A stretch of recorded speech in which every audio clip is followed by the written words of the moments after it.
Chapter 1, Mishnah 7, the Torah in Shmos chapter 13, verse 13, and also Shmos chapter 34, verse 20 states, all firstborns of a donkey you shall redeem with a seh, and if you do not redeem it, you shall decapitate it.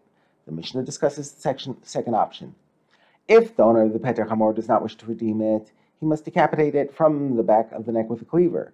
After decapitating the donkey, he must bury the carcass, for it is forbidden to derive any benefit from it. The Mishnah addresses which option is preferable. The mitzvah of redeeming the Peter Hamor takes precedence over the mitzvah of decapitating it. As it is stated in Shmos chapter 13, verse 13, and if you do not redeem it, you shall decapitate it. The verse teaches that ideally one should redeem the Peter Hamor. Only if he does not redeem it, then there is a mitzvah to decapitate it. The Mishnah mentions other situations where the Torah presents two options and indicates that one option is preferable. The first is that of the Hebrew maidservant, Ama Iriya. The Torah in Shmos chapter 21, verses 7 through 11, gives a father the right to sell his minor daughter to serve as a maidservant for a period of 6 years or until she reaches 12 years old and shows halachic signs of maturity. See Kedushin chapter 1, Mishnah 2.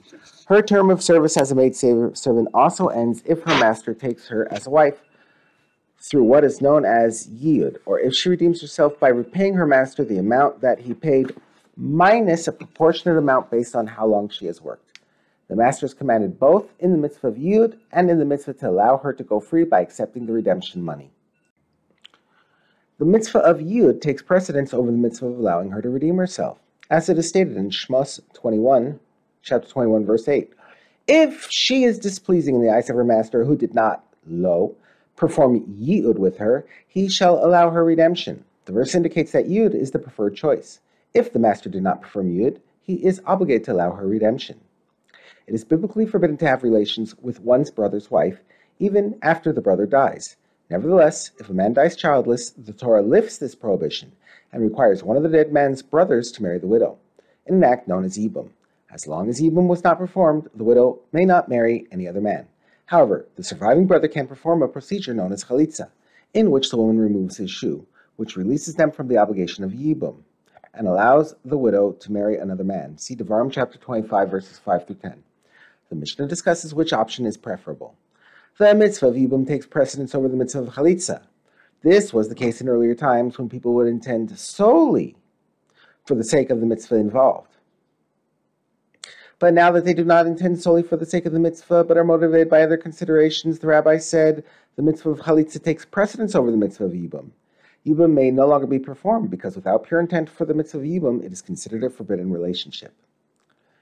An item can be consecrated to the bedek habayis, the upkeep of the Beis Mikdash, when an animal or some other item which is of no use to the upkeep of the Beis Mikdash, see Arachin 27a, is consecrated to the bedek habayis. It is either redeemed by the owner or sold to someone else by the treasurer of the Beis Mikdash. The money received is used toward the upkeep of the Beis Mikdash. The Mishnah discusses which of these two options, being redeemed by the owner or being sold to someone else, is preferred. The mitzvah of the redemption of a consecrated item is to be performed by the original owner. He comes before any other person who wishes to buy it. Since it is stated regarding a consecrated non-kosher animal in Vayikra chapter 27, verse 27, and if it is not redeemed by the owner, it shall be sold to others for its valuation. This indicates that it is sold only when the owner does not redeem it, which shows that redemption by the owner is preferred.